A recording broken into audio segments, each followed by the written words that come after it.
விடாமுயற்சி, உழைப்பு, வெற்றி. கிறிஸ்தியசுவல் பிரியமான சகோதர சகோதரிகளே, அன்னையின் அன்பு பக்தர்களே, மே 1ஆம் நாள் இன்று அகில உலக தொழிலாளர் நாளாக நாம் கொண்டாடி மகிழ்ந்து கொண்டிருக்கிறோம். அதே வேளையிலே திரு அவையிலே திருத்தந்தை 12ஆம் பத்திநாதர் 1955ஆம் ஆண்டு இதே நாளில் ஒவ்வொரு வருடமும் உழைப்பாளர்களின் பாதுகாவலராக புனித சூசையப்பரை நினைவு கூர்ந்து நாம் கொண்டாட வேண்டும் என்று பணித்திருக்கிறார். இந்த தொழிலாளர் தினம் வரலாற்று பின்னணியை பார்க்கிற பொழுது அது நீண்ட வரலாறாக இருக்கிறது. ஒரு சிலவைகளை நான் சொல்லுகிறேன். 1886ஆம் ஆண்டு அமெரிக்காவிலே இதே நாளில் மே 1ஆம் தேதி சிகாகோவில் பல மணி நேரம் வேலை இருந்தது. 12 மணி நேரம், 10 மணி நேரம், 8 மணி நேரமாக இருக்க வேண்டும் என்று பல்வேறு போராட்டங்கள் வெடித்தன. அதில் ஒரு சில பேர் உயிரையும் கொடுத்தனர்.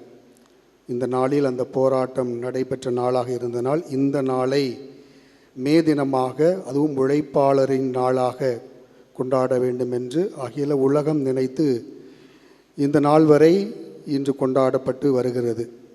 இந்தியாவிலே முதல் மே தினம், அதாவது இன்று மே மாதம் 1ஆம் தேதி, குறிப்பாக 1923ஆம் ஆண்டு சென்னையிலே இந்த தினம் மே தினம் கொண்டாடப்பட்டது. உலக தொழிலாளர் தினமாக கொண்டாடப்பட்டது. ஒவ்வொரு நாட்டிலும் ஒரு சில வரலாறுகள் இருக்கின்றன. இப்படி இந்த உலக தொழிலாளர் தினமாக கொண்டாடுகின்ற இந்த நாளிலே உழைப்பை நாம் பார்க்க வேண்டும், அந்த உழைப்போரை மேன்மைப்படுத்த வேண்டும் என்ற சிந்தனையிலே இந்த நாளிலே உங்களை சிந்திக்க அழைக்கின்றேன். காரல் மார்க்ஸ் சொல்லுவார், உழைப்பே மானிடரின் இலக்கணம். உழைப்பே மானிடரின் இலக்கணம். அதாவது மனிதர் என்பவர் உழைப்பாளர் என வலியுறுத்துகிறார். ஒவ்வொரு மனிதரும் உழைப்பாளர். இன்றைக்கி எல்லாருமே உழைப்புலன்னா இங்கே இல்லை. இப்போ நம்ம போடுற ட்ரெஸ்ஸு, நகை எல்லாமே உழைப்பு தான், யாராவது உடைய உழைப்பு. அப்படி உழைப்பே மனிதர் என்பவர் உழைப்பாளர் என்று காரல் மார்க்ஸ் வரையறுக்கிறார். பவுலடியார் 2 தெசலோனியர் புத்தகத்திலே 3ஆம் அதிகாரம் 13ஆவது வசனத்தில் இவ்வாறு சொல்வார், உழைக்க மனமில்லாதவன் உண்ணலாகாது, சோம்பேறியலாக தெரியாமல் உழைக்க வேண்டும், உழைக்க மனம் இல்லாதவன் உண்ணலாகாது என்று பவுலடியார் தெசலோனியர் புத்தகத்தில் இவ்வாறு சொல்லுகிறார். உழைப்போர் உதித்த வியர்வையின் ஒவ்வொரு துளியிலும் கண்டேன் இவ்வுலகு உழைப்போருக்குரியது என்று புரட்சி கவி பாவேந்தர் பாரதிதாசன் இவ்வாறு பாடுவார். உழைப்போர் உதித்த வியர்வையின் ஒவ்வொரு துளியிலும் கண்டேன் இவ்வுலகு உழைப்போருக்கு உரியது என்று.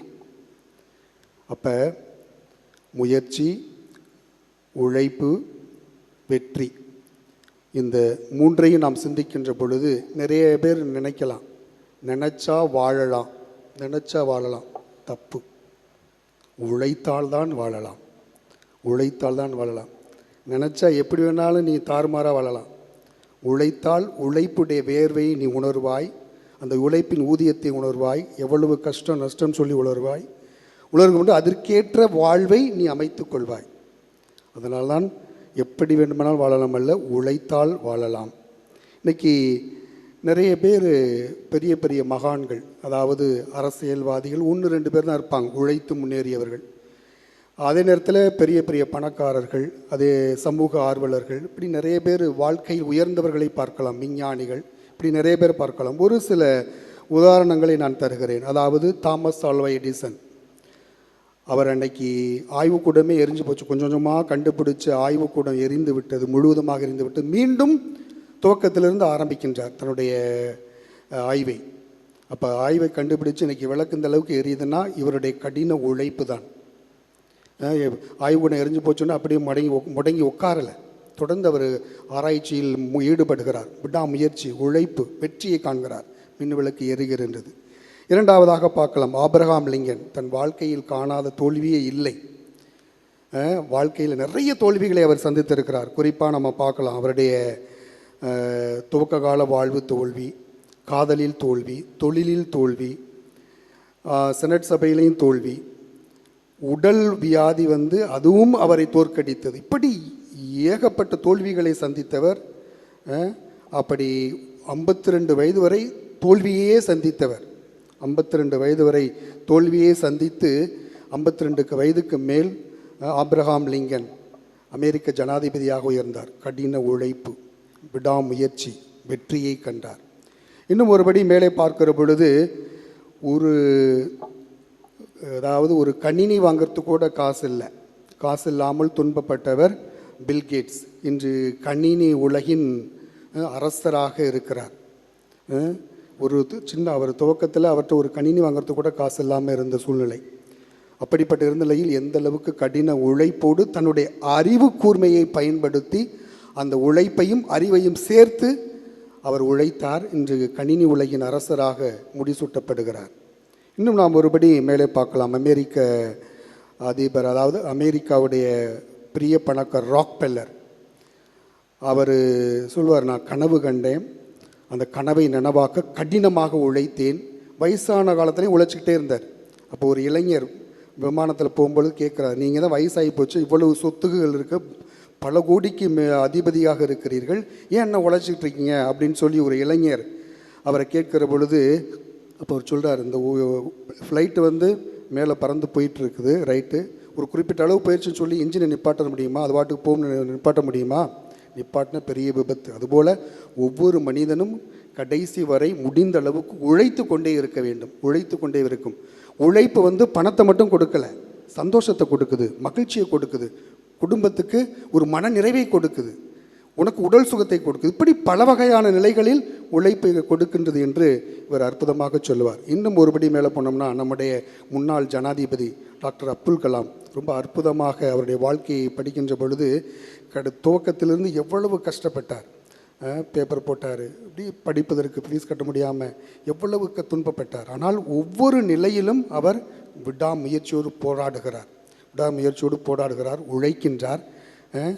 இந்தியாவின் ஜனாதிபதியாக, பெரிய விஞ்ஞானியாக இன்று அவர் உயர்த்தப்பட்டிருக்கிறார் என்றால் அவருடைய விடாமுயற்சியும் கடின உழைப்பும் தான். இப்படி நிறைய உதாரணங்களை நாம் கொடுத்து கொண்டே போகலாம். எந்த அளவுக்கு அடிமட்டத்திலிருந்து கீழிருந்து இவர்கள் உழைத்து மேன்மை அடைந்தார்கள், உழைப்புக்கு இன்று சிறப்பு சேர்க்கின்றார்கள். விவிலிய கண்ணோட்டத்திலே நாம் பார்க்கிற பொழுது இன்றைய 2 வாசகங்களும் உழைப்பை பற்றி நமக்கு அற்புதமாக சொல்லப்படுகிறது. கடவுள் அதாவது தாம் செய்த வேலைகளில் அனைத்தையும் நிறைவு பெறச் செய்து 7ஆம் நாளில் ஓய்ந்திருந்தார். 7ஆம் நாளில் ஓய்ந்த கடவுளே உழைப்பை மேன்மைப்படுத்துகிறார். 6 நாள் படைச்சிட்டு 7ஆம் நாள் ஓய்வு இருக்கிறார். அப்போ தன்னுடைய சொந்த உழைப்பால் அந்த ஒவ்வொன்றை உருவாக்குறார். காட்டு, செடி, ஒளி, இந்த உலகத்தில் எல்லா பொருட்களையும் உருவாக்கி கடைசியில் மனிதனை உருவாக்கி மனிதனுக்கு எல்லா பவரையும் கொடுக்கிறார். இதை கொண்டு ஆண்டு வாழ வேண்டும் என்று கொடுக்கின்ற பொழுது மனிதன் மீறுகிறான், கட்டளையை மீறுகிறான். கட்டளை மீறுகிற பொழுது நாம் பார்க்கலாம். அதாவது உழைப்பின் மட்டில் 2 வகையான பார்வை. ஒன்று, உழைப்பு ஒரு சாபமாக பார்க்கப்படுகிறது. இன்னொன்று, உழைப்பு கடவுளுடைய கொடையாக பார்க்கப்படுகிறது. சாபமாக பார்க்கப்படுகிறது என்று சொல்கிறது என்றால், ஏதன் தோட்டத்திலிருந்து அந்த 2 பேரும் வெளியேற்றப்பட்டார்கள். கடவுள் அந்த கட்டளையை மீறினார்கள், பாவம் செய்தார்கள், வெளியேற்றப்பட்டார்கள். அப்போ தொடக்க நூல் 3:17 நம்ம பார்க்கலாம். அதாவது நெற்றி வீரவை நிலத்தில் விழ நீ பாடுபட வேண்டும் அப்படின்னு சொல்லி கடவுள் அந்த ஒரு வார்த்தையை சொல்கிறார். அதை நேர்மறையாக எடுத்துக்கொண்டால் அது உண்மையிலே உழைப்பு ஆசீர்வதிக்கப்படும். எதிர்மறையாக எடுத்தால் நம்ம உழைக்க வேண்டாம்னு சொல்லி சோம்பேறித்தனமாக இருக்கும். 2வதாக, உழைப்பு கடவுளின் கொடை. எல்லாமே கடவுளின் கொடையாக இருக்குது. நம்ம உழைக்கின்ற உழைப்பு எல்லாமே கடவுள் நம்முடைய உழைப்பின் மூலம் நிறைய ஆசீர்வதிக்கிறார், நிறைய கொடுக்கிறார். அப்போ கடவுள் அந்த உழைப்பை ஆசீர்வதிக்கின்ற உழைப்பை மேன்மைப்படுத்துகிறார். இதே பின்னணியிலே இன்றைய நற்செய்தியிலே நாம் பார்க்கலாம். இவர் தச்சரின் மகன் அல்லவா? கண்டிப்பாக சூசேப்பர் நிறைய ஆண்டவர் இயேசுவுக்கு கற்றுக் கொடுத்துருக்கணும். துவக்கத்திலிருந்தே இந்த வேலை இப்படி செய்யணும் தச்சு தொழிலை நுணுநுணுக்கமாக கற்றுக் கொடுத்துருக்கணும். அதனால தான் இன்றைய நற்செய்தியில் இவர் தச்சன் மகன் அல்லவா அப்படின்னு சொல்லி சொல்லப்படுகிறது. ஆனால் மார்க்கு நற்செய்தியிலே நாம் பார்க்கலாம் 6ஆம் அதிகாரம் 3வது வசனத்தில் இவர் தச்சர் அல்லவா, மரியாவின் மகன் தானே என்று சொல்லுங்க. அப்போ நேரடியாகவே இவர் தச்சர் என்று மார்க் நற்செய்தியாளர் கோடிட்டு காண்பிக்கிறார். மற்ற நற்செய்தியில் இவர் தச்சரின் மகன் அல்லவா என்று சொல்லுகிறார். அப்போ அந்த அளவுக்கு தச்சு தொழிலில் கை தேர்ந்தவராக இருக்கிறார். இப்படி ஒரு குலத்தொழில் தச்சு வேலை செய்கிறாங்களே, இவருடைய குடும்பத்திலிருந்து எப்படியா இவருக்கு இப்படிப்பட்ட ஞானம் வந்தது, எப்படிப்பட்ட ஞானம் இவருக்கு கிடைத்தது? இவர் அதனால தான் அந்த சொந்த ஊர் அவங்களுடைய மக்கள் ஏற்றுக்கொள்ள முடியவில்லை. அவர் வல்ல செயல் செய்கிற பொழுது அவர்கள் ஏற்றுக்கொள்ள, இவர் தச்சரின் மகன், இவரே ஒரு தச்சர், தாய் மரியா, இவருடைய சூசேப்பர் எல்லாரும் நமக்கு தெரியும், சகோதர சகோதரி எல்லாரையும் தெரியும். இப்படி குடும்ப பின்னணியை குலத்தொழிலை வச்சு இவருக்கு எதுவும் இருக்காது அப்படின்னு சொல்லி இவங்களாக ஒரு முடிவு செய்து அவரை ஏற்றுக்கொள்ளவில்லை, நம்பவில்லை.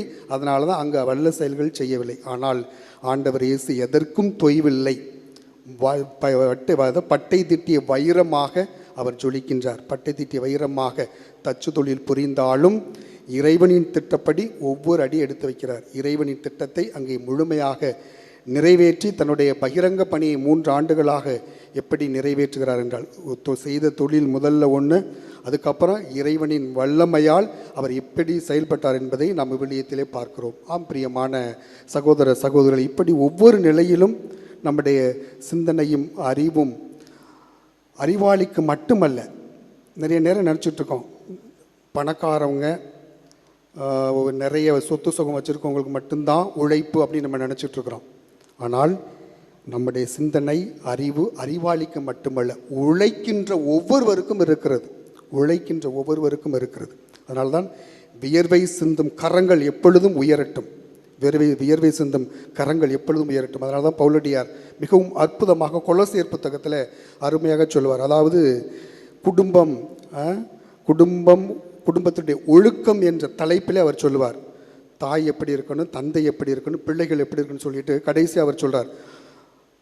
3ஆம் அதிகாரம் கொலோசியர் புத்தகத்தில் 3ஆம் அதிகாரம் 22, 23 இவ்வாறு சொல்லுவார். ஆண்டவருக்கு அஞ்சி முழு மனதோடு வேலை செய்யுங்கள். ஆண்டவருக்கு அஞ்சி முழு மனதோடு வேலை செய்யுங்கள்.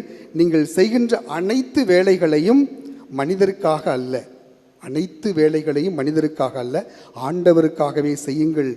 ஆண்டவருக்காகவே செய்கிறீர்கள் என உணர்ந்து உளமாறச் செய்யுங்கள், உணர்ந்து உளமாறச் செய்யுங்கள் என்று பவுலடியார் சொல்லுகிறார். அப்போ உழைப்பின் மேன்மை, இப்போ நம்ம நிறைய பேரும் மற்றவங்களை ப்ளீஸ் பண்ணுறதுக்காக, ரொம்ப லாபம் கிடைக்கணுங்கிறதுக்காக ஒரு சுயநல நோக்கத்தோடு நாம் வேலை செய்வோம். எந்த வேலை செஞ்சாலும், அது ஒரு சொந்த வேலையாக இருந்தாலும் சரி, அரசாங்க வேலையாக இருந்தாலும் சரி, தனியார்பட்ட நிலையில் உனக்கு கொடுக்கப்பட்ட வேலையை நீங்கள் அதாவது அஞ்சி முழு மனதோடு, ஆண்டவருக்கு அஞ்சி முழு மனதோடு வேலை செய்யுங்கள் என்று சொல்கிறார். அந்த நிலையில் ஒவ்வொரு உழைப்பாளியும் செய்கிற பொழுது நிச்சயமாக அந்த உழைப்பு அவனை மேன்மைப்படுத்தும், அந்த உழைப்பு அவனை உருவாக்கும், அந்த உழைப்பு அவனை வாழ வைக்கும். ஆம் பிரியமான சகோதர சகோதரிகள், இப்படி தந்தை இறைவன், இறைமகன் இயேசு உழைத்தார்கள், அந்த உழைப்பை மேன்மைப்படுத்தினார்கள்.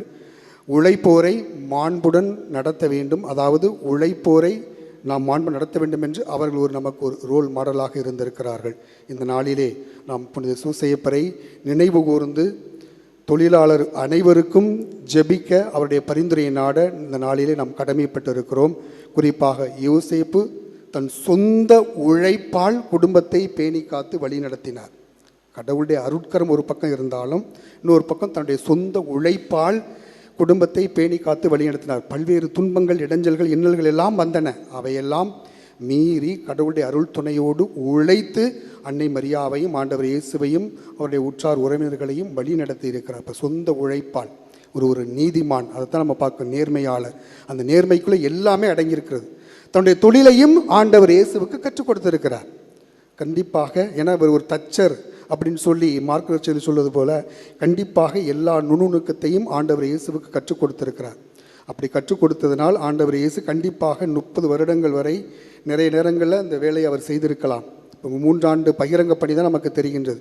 30 வயது வரை கண்டிப்பாக இந்த தச்சு தொழிலே அவர் ஈடுபட்டு நிறைய வேலை செய்திருக்க வேண்டும். கடின உழைப்போடு அவர் வாழ்ந்திருக்கலாம். இப்படி யோசேப்பின் குணநலன்களான அந்த நேர்மை, கடின உழைப்பு, விடாமுயற்சி, பகிர்வு மனப்பான்மை, கீழ்ப்படிதல், இந்த புண்ணியங்களை கொண்டு நாமும் நம் குடும்பங்களில் உழைக்க இவருடைய மதிப்புகளை கொண்டு உள்வாங்கி வாழ இந்த நாளில் தொடர்ந்து அவருடைய பரிந்துரையை நாடி ஜெபிப்போம். குறிப்பாக இன்றைக்கி நிறைய நேரங்களில் நம்ம என்ன நினைக்கிறோம், நாம் கஷ்டப்படுறோம், நம்ம பிள்ளைங்க கஷ்டப்படக்கூடாது, அது தப்பு. அவன் தான் எட்டி உதப்பான், சோறு போட மாட்டான். இன்னைக்கு கஷ்டத்தை கற்றுக் கொடுங்க உங்கள் பிள்ளைங்களுக்கு. ஐயோ நான் கஷ்டப்பட்டேன், இத்தனை வருஷமாக நான் உழைச்சேன், என் பிள்ளைங்களுக்கு நான் அது மாதிரி கஷ்டப்படக்கூடாதுன்னு நினச்சி நிறைய நேரம் நினைக்கிறது தவறு. பிள்ளைங்களுக்கு வறுமையை கற்றுக் கொடுங்கள், சிக்கனத்தை கற்றுக் கொடுங்கள், உழைப்பை கற்றுக் கொடுங்கள். இப்படித்தான் கஷ்டப்படணும்னு சொல்லி எல்லாத்தையும் கற்றுக் கொடுங்கள். கற்றுக் கொடுத்து அவன் வாழ அந்த நெறிமுறைகளை கற்றுக் கொடுத்தாதான் பின்னாடி இந்த கஷ்டத்தை உணருவான். கஷ்டமே இல்லாமல் நீங்கள் வளர்த்தீங்கன்னா பின்னாடி அவன் சாப்பாடே போட மாட்டான். அப்பா அம்மா வீட்டில் கிடந்து கஷ்டப்படுவாங்க வயசான காலத்தில். இவன் சிங்கப்பூரில் இருப்பான், இல்லைன்னா சவுதியில் இருப்பான், எங்காவது இருப்பான், பணம் மட்டும் அனுப்புவான். பணத்தை வச்சுக்கிட்டு இவங்க என்ன பண்ண முடியும்? நிம்மதியே இருக்காது. பிள்ளைங்களை பார்க்கணும், பேர பிள்ளைங்களை பார்க்கணும், ஏங்கி ஏங்கி தவிச்சு 30, 40, 50 வருடங்களாக உழைத்து ஏங்கி தவித்து கடைசி காலத்தில் நிம்மதி இல்லாத ஒரு வாழ்க்கை. அதனால் பிள்ளைங்களுக்கு துவக்கத்திலேயே கஷ்டத்தை கற்றுக் கொடுங்கள். உங்களை கூட இருக்குன்னு சொல்லி அந்த நெறிமுறைகளை கற்றுக் கொடுங்கள். இதைத்தான் இன்றைக்கி நிறைய இப்போ அப்பா அம்மா செய்கின்ற தவறாக இருக்கின்றது. எல்லாத்தையும் கற்றுக் கொடுத்து உழைப்பின் மாண்பையும் கற்றுக் கொடுங்கள். அப்பா நான் அப்படி உழைத்தேன், நீ இங்கே இருந்து உழைக்க வேண்டும், இப்படி நெறிமுறைகளோடு செயல்படணும், ஒழுக்கத்தோடு இருக்க வேண்டும் என்ற எல்லா நெறிமுறைகளையும் கற்றுக் கொடுத்து அந்த பிள்ளைகளை ஒழுங்காக வளர்க்கின்ற பொழுது பின்னாடி ஒவ்வொரு தாய் தந்தையும் அவன் பேணி காப்பான். ஆம் பிரியமானவர்கள், இன்றைய நாளில் உழைக்கின்ற ஒவ்வொரு வர்க்கத்திற்காகவும், குறிப்பாக அடிமட்டத்தில் இருக்கின்ற தொழிலாளர்களுக்காகவும் அவருடைய குடும்பங்களுக்காகவும் ஜெபிப்போம். நம்முடைய குடும்பத்திற்காகவும் உழைக்கின்ற நம்முடைய தாய் தந்தை பிள்ளைகளுக்காகவும் சிறப்பாக ஜெபிப்போம். புனித சூசேப்பர் அன்னை கன்னிமரியின் பரிந்துரை நிறைவாக இருக்கட்டும். ஆமேன்.